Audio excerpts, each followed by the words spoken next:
오늘 말씀은 호세아 1장 10절 한 절 말씀입니다. 그러나 이스라엘 자손의 수가 바닷가의 모래같이 되어서 헤아릴 수도 없고 셀 수도 없을 것이며 전에 그들에게 이르기를 너희는 내 백성이 아니라 한 그곳에서 그들에게 이르기를 너희는 살아계신 하나님의 아들들이라 할 것이라.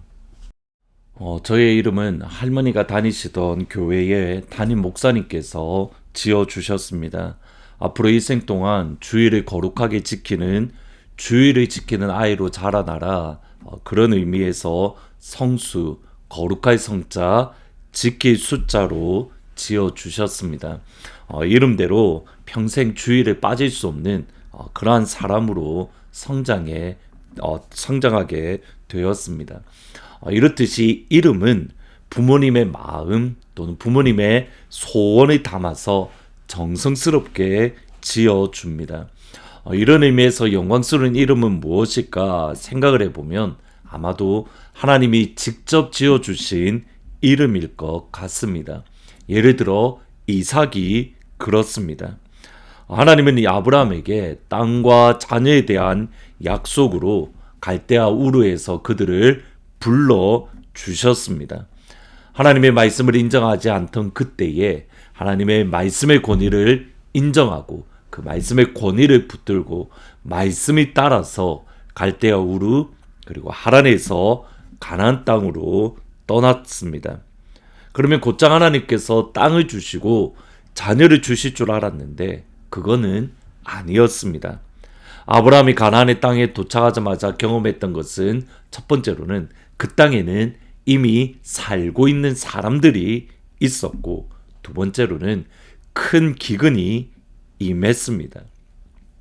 하루아침에 모든 것을 잃어버리고 거리에 내앉을 위기입니다. 그때의 아브라함은 살기 위해서 나일강으로 물이 넉넉했던 애굽으로 내려갔습니다. 당연히 하나님의 뜻은 아니었습니다. 이런 여러 과정을 거치면서 아브라함은 가나안 땅은 하나님이 나에게 주신 땅이야 분명한 믿음 또는 분명한 확신을 가지게 되었습니다. 이제 남은 것은 자녀입니다. 그러나 시간이 지나도 자녀를 하나님이 주지 않으셨을 때에 아브라함은 하갈을 통해서 이스마엘을 낳았습니다. 하지만 이스마엘은 하나님의 약속의 자녀, 약속하신 자녀가 아니라 사람에 의해서 태어난 자녀입니다. 이스마엘이 낳은 지 13년이 지난 이후에 하나님은 아브라함에게 다시 말씀을 줍니다. 이스마엘이 아니라 사라를 통한 아들, 다시 말하면 약속의 자녀가 너에게 내년에 줄 거야. 내년 곧 아브라함이 100세가 될 때에 사라가 90세가 될 때에 하나님의 약속의 말씀을 들었을 때 아브라함은 웃었습니다.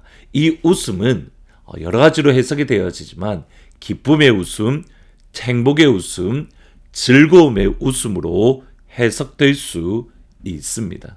그리고 하나님은 이렇게 말씀을 합니다. 창세기 17장 19절에 보시면 하나님이 이르시되 아니라 내 아내 사라가 내게 아들이 낳으리니 너는 그 이름을 이삭이라 하라. 내가 그와 언약을 세우리니 그의 후손에게 영원한 언약이 되리라. 이삭이라 하라. 이삭 곧 기쁨, 즐거움, 행복. 하나님이 직접 이름을 지어 주신 겁니다. 그리고 실제로 이삭이 태어났을 때에 이렇게 고백합니다. 창세기 21장 3절 6절에 보시면 아브라함이 그에게 태어난 아들 곧 사라가 자기에게 낳은 아들을 이름하여 이삭이라 하였고 사라가 이르되 하나님이 나를 웃게 하시니 듣는 자가 다 나와 함께 웃으리로다. 이삭은 하나님이 직접 지어주신 이름으로 이삭을 통해 기쁨이, 웃음이, 즐거움이, 행복이 아브라함의 가족과 세상을 향하여 퍼져 나갈 겁니다. 이렇듯이 하나님이 직접 이름을 지어주신 경우가 있는데 세례 요한이 그렇고 가장 존귀한 이름, 능력의 이름 예수님이 그렇습니다. 반면에 하나님이 지어주신 이름 가운데에 의아한 경우가 있습니다. 오늘 본문에 나오는 호세아의 자녀들입니다. 호세아는 북이스라엘의 선지자로서 특별히 북이스라엘의 여로보암 2세 때에 선지자로 사역했던 하나님의 사람입니다. 여로보암 2세 때에는 경제적으로 또는 군사적으로 풍요로웠고 강인했던 시대입니다. 솔로몬의 영토를 거의 다 찾을 만큼 강력하고 풍요로웠던 시기, 반면에 그만큼 하나님으로부터 멀어졌던 시대입니다. 아모스가 여로보암 2세 때의 선지자로서 사역을 했는데 그때 했던 유명한 말이 이겁니다. 공의를 물같이, 정의를 하수같이. 여러분, 이것을 거꾸로 말하면 지금 북이스라엘에는 정의와 공의가 사라졌다는 뜻입니다. 그때의 호세아가 선지자로 사역을 했는데 하나님이 쉽게 따르기 어려운 명령을 주셨습니다. 음란한 여인과 결혼을 하라. 일반인도 음란한 여인과 결혼을 하면 손가락질을 받는데 하물며 선지자로서 하나님의 말씀에 따라 산다는 호세아에게 이 명령을 주셨습니다. 여기에 저희들 오늘 기억해야 할 중요한 말씀이 있습니다. 그럼에도 불구하고 호세아는 순종했습니다. 1장 3절을 보시면 이에 그가 가서 디블라임의 딸 고멜을 맞이하였더니 고멜이 임신하여 아들을 낳았다. 하나님의 명령은 우리의 생각을 뛰어넘을 경우가 많습니다. 하나님의 명령은 우리의 이성에 맞는 명령을 주실 때가 있습니다. 더불어서 하나님의 명령은 우리의 생각을 뛰어넘는 경우가 있습니다. 일반인도 하지 않는 음란한 여인과 결혼을 하라. 이사야의 선지자는 옷을 벗고 살아가라. 에스겔에게는 떡을 먹고 또는 한쪽으로 누워서만 살아가라. 우리의 이성으로 도저히 받아들이고 우리의 상식으로 인정하기 어려운 명령을 하나님이 주실 때가 있습니다. 그때에 어떻게 하시겠습니까? 이것은 하나님의 명령이 아니야. 하나님은 이런 명령을 주시는 분이 아니야. 외면하시겠습니까? 아니면 주의 종이오니 주의 뜻대로 이루어지기를 원합니다.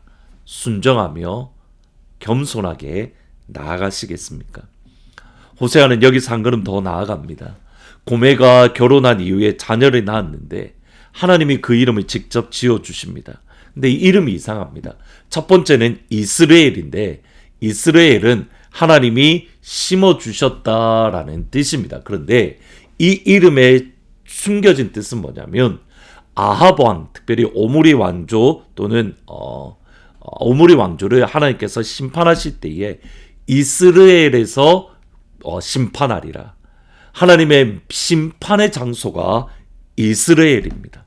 그러니까 첫 번째 아들의 이름은 이스라엘, 심판이라는 의미가 있는 겁니다. 둘째 아들은 더 구체적입니다. 둘째는 로르아마, 긍휼이 없다. 셋째는 로르아마, 내 백성이 아니다. 한 명은 하나님의 긍휼이 없다이고 한 명은 하나님의 백성이 아니다. 여러분, 이러한 이름을 지어주는 아버지 호세아의 마음은 어떻겠습니까? 아버지의 이름은 하나님은 구원이시다인데 그들의 자녀의 이름은 심판이 없다, 심판, 긍휼이 없다, 그리고 내 백성이 아니다. 근데 여기에 진짜 아버지의 뜻, 하나님의 마음이 있습니다.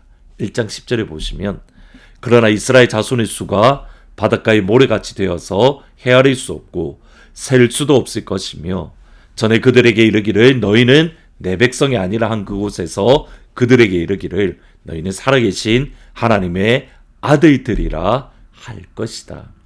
우리 하나님은 회복하시는 하나님, 백성이 아니라 한 곳에서 백성으로 불러주시고 긍휼이 없는 곳에서 긍휼을 베풀어 주시고 심판의 자리에서 은혜를 베풀어 주시는 우리 하나님.